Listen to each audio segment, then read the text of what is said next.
The president of Colombia, Gustavo Petro, asked the president of the United States, Joe Biden, for Colombians who arrive at the border to stay in the United States and possibly even get a work permit. Let's jump into this story. You're watching dcbornrob, erasing borders. And now, the news.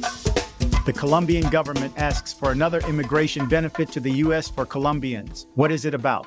This program allows migrants not to be deported and even gives them the possibility of obtaining a work permit. However, the decision is in the hands of the White House. The President of the United States, Joe Biden, is in charge of determining which nationalities are protected by the DED program, in which the government of Gustavo Petro requested entry. This story was posted on November 29, 2022. The government of Gustavo Petro sent a letter to the Secretary of State of the United States, Antony Blinken, and his Secretary of Homeland Security, Alejandro Mayorkas, to ask the Joe Biden administration that Colombians be included in the deferred forced departure program.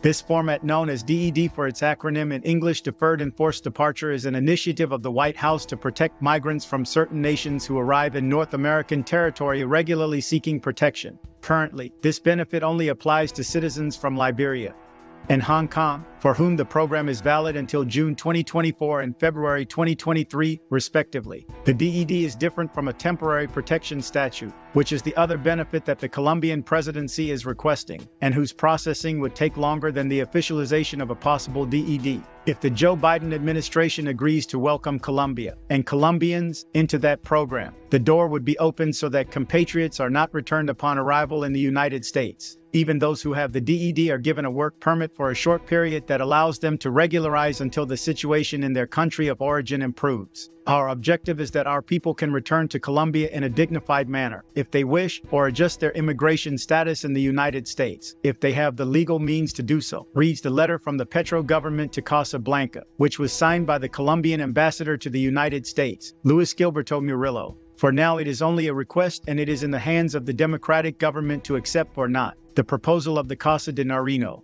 This requirement is added to the list of requests that Petro has made to the United States to, among other things, change his rhetoric in the fight against drug trafficking. I formally request the government of the United States to consider authorizing a temporary migration benefit for Colombians present in this country under the Deferred Forced Departure Humanitarian Program, at the discretion of the President as part of his power to conduct foreign relations, reads the letter dated November 17. In any case, until the White House gives an official response on the DED and the protection statute, the rules for migrating to the United States will remain the same. So there you have it. If the United States accepts this request from the Colombian president, life as we know it would change for Colombians attempting to travel and stay in the United States. We'll be standing by for more news on this story. Again, this story was from El Colombiano. Subscribe and share if you get any benefit out of my videos. As usual, travel, but travel safely. So I hope you liked this video.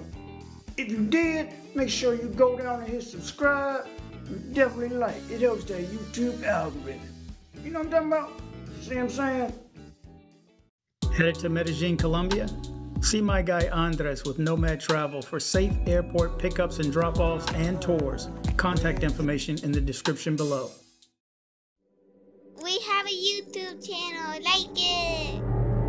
Please comment and share if you liked the video. Please subscribe and kick the bell.